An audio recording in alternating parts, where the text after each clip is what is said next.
What's up everybody, it's your boy Hokage here, welcome to the video. Chapter 30 just came out. In case you haven't read it, I'm gonna have it in the pinned comment of this video. And without further ado, let's get into the review.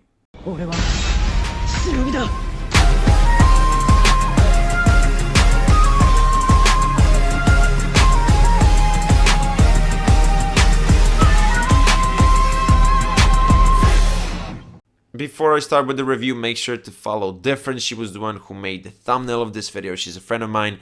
She often posts a lot of Boruto related pictures, just comments about the anime or the manga, everything on Twitter. So yeah, make sure to follow her and let's get into the review. My brain cannot process what just happened in this chapter. Do you guys realize that we might get a fight between Naruto and Delta in the next chapter of the Boruto manga? Like, I'm gonna save all the predictions for the preview video, but like, I just had to mention it. Like, do you guys realize how epic the next chapter might potentially be?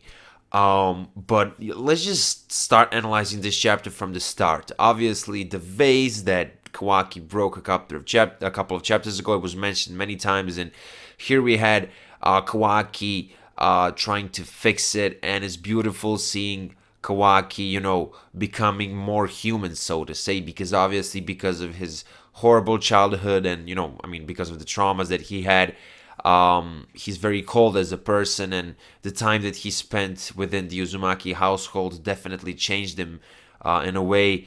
And, it was just wonderful seeing him, trying to fix that vase.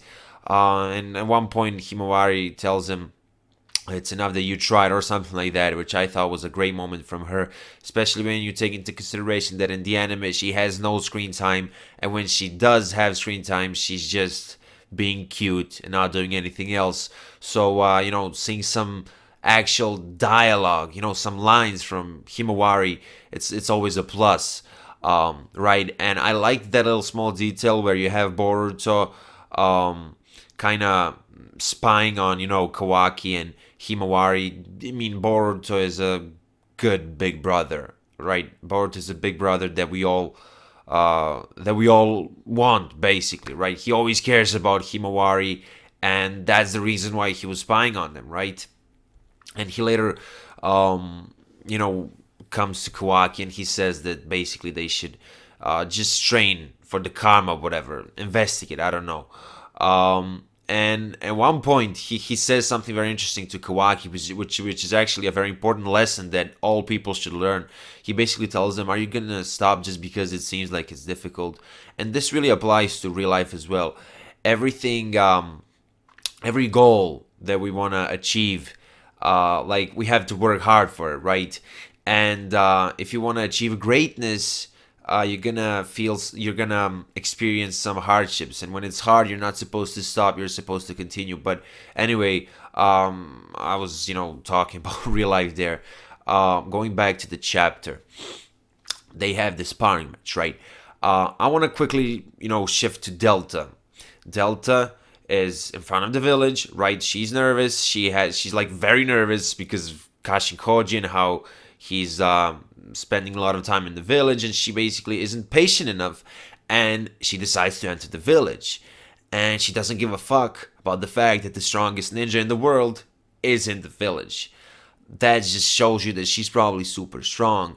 At first she just sends something like, and by the way, like ninja tech, right? It's a very important concept in the Boruto series, and obviously you saw it in this chapter.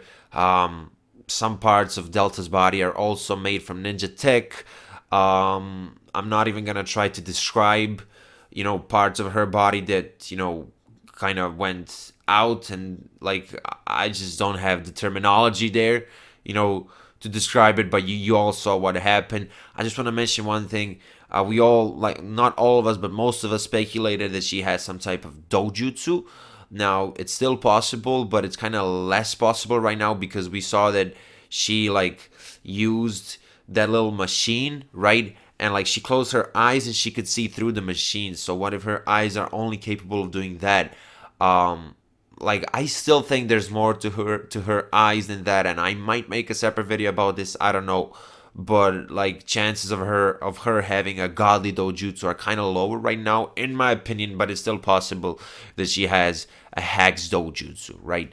Um, so yeah, but like it's like not even funny, but it's crazy how she just casually entered the village. Like Kara has a lot of information about everything, and they must know about Sasuke as well. Like she doesn't know if Sasuke's in the village at this same time, and it's like she's just casually entering the village. I cannot believe that she's confident enough to enter the village without, you know, having any type of fear. But this shit just blows my mind, guys. I cannot believe. Anyway, going back to Boruto and Kawaki, they have this sparring match. Right, they're practicing their karma seals or whatever, like the karma seal abilities. Mainly Boruto, right? Because he's not really skilled at it. Anyway, let's just skip all of that and get into the Momoshiki stuff, guys. I already made a video about this on Wednesday. I don't know what to say. I'm genuinely speechless. Definitely gonna make a separate video about Momoshiki.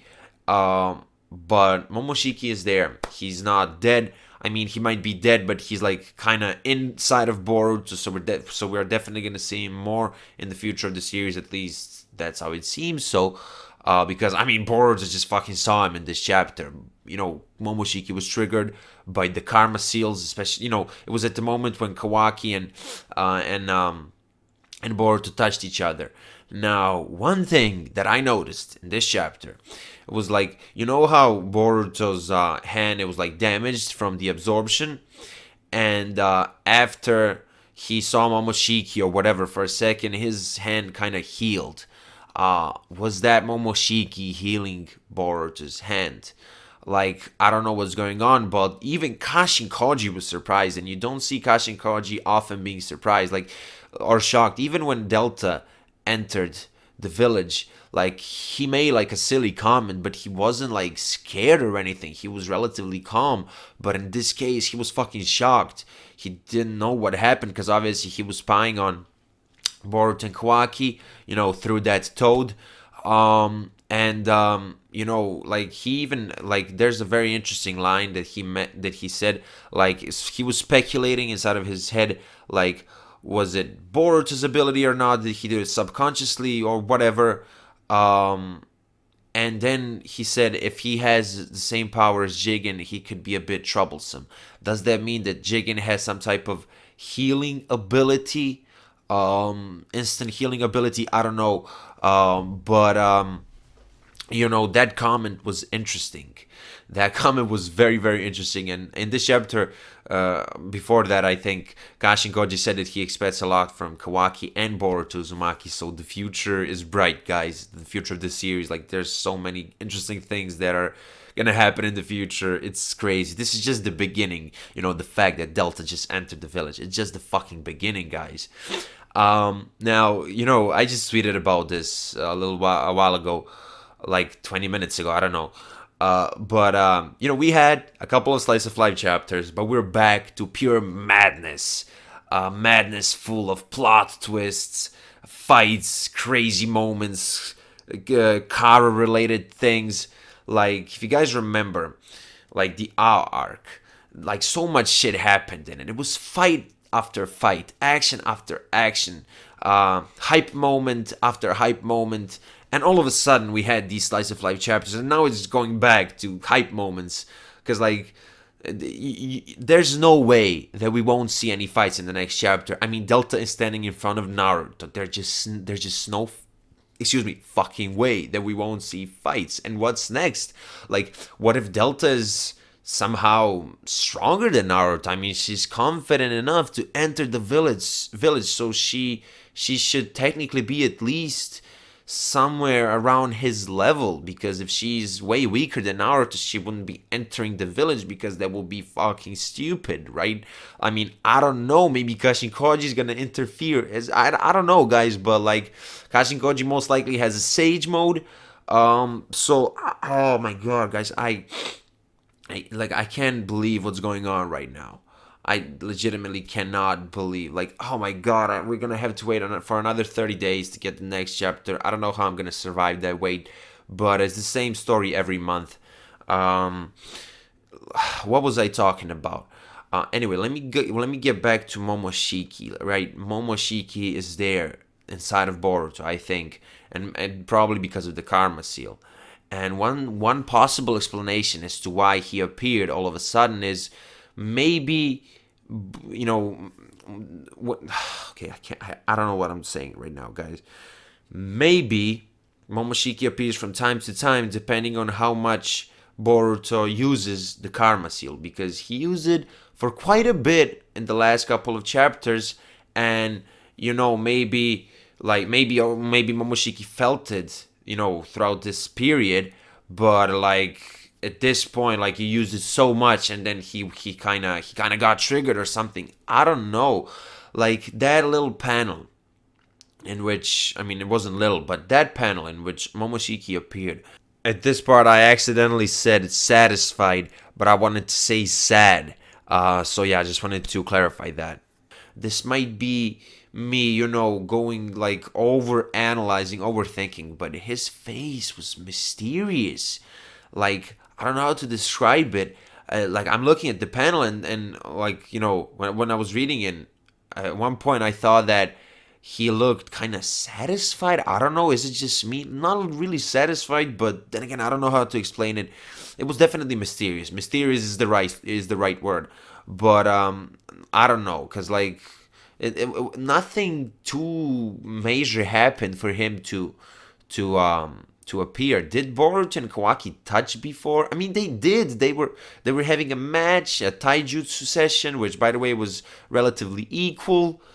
So nothing special happened. It's just that the karma seal was activated, like the karma seal in Boruto was activated so many times, and then he was just triggered or something like that. That's how I see it. I could be wrong, but there are so many possibilities when it comes to Momoshiki's character. We might get more information about the Otsutsuki clan from him in the future of the series. He might become Boruto's ally. Obviously, he did have that huge prophecy, how, he did say that huge prophecy how Boruto is going to lose pretty much everything because of his blue eyes and whatnot. But is that going to be connected somehow to Momoshiki? Like, I don't know what's going on, guys. This chapter was just so good because it starts off with, again, a couple of slice of life elements with Boruto, Kawaki, and Himawari, just further developing the bond between these characters. And then you have Delta, and we kind of get a couple of revelations when it comes to her character, that like that her body is made out of ninja tech. I mean, not the entire body, I guess, but some parts of it. Because she looks like a human, but then again, she has these ninja tech things inside of her, just like Kawaki. Kawaki was modified. His, like, you guys know it. I don't need to mention it. But like, we go from these slice of life moments to Delta entering the village, and we also see Kashi Koji, making some of these comments. Like, so many things were happening in this chapter. Plot was progressing smoothly. Like the panels in which we saw the sparring match between Boruto and Kawaki, I really, really liked those panels. I thought they were drawn in a nice way. I like the art style throughout this chapter in general. So yeah, props to Ikemura for that. And anyway, at the end, obviously Ino detected, what's her name, Delta, right?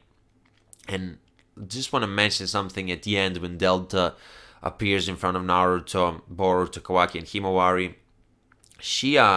And first of all, before that, she blitzed through the village using that ninja tech. That was crazy. But anyway, she doesn't even greet Naruto. She doesn't even pay attention to Naruto. She's just talking to Kawaki, and she's thinking about a potential punishment. And it looks like she already punished him a couple of times in the past. Like, it's not 100% confirmed, but it's a possibility by the looks of it. I mean, if you saw Kawaki's face there at the end, he was sweating, he was nervous, so he definitely knows how powerful Delta is. And he also knows how powerful Naruto is, and he was still sweating, so that should tell us something. And, like, I still can't believe that Delta just came there casually. She gives zero fucks about the fact that Naruto, the seventh Hokage, is there. Not one fuck, not two fucks, but zero fucks given. Oh my god, guys. I'm speechless. Like, this chapter, it was bombastic. Like, it was so good. So exciting, entertaining. Like, it's pure hype, right? 10 out of 10 for me for this chapter. I cannot wait for the next chapter. Like, on the last page, on like the side text, it says Kara versus Konoha. Guys, we might see some, action in the next chapter, which will be legendary, but I'm gonna save that for the preview video. That was your boy Tsuno Hokage. Twitter, Discord, and Instagram links are in the description of this video. Also, link to my second channel is down below. If you're new to the channel and if you're into the Boruto series, consider subscribing, because in the next couple of days, in the next 7 days, I guess, I'll be posting some manga related content. And yeah, anyway, guys, make sure to follow Different, and I'll see you in my next video. Bye.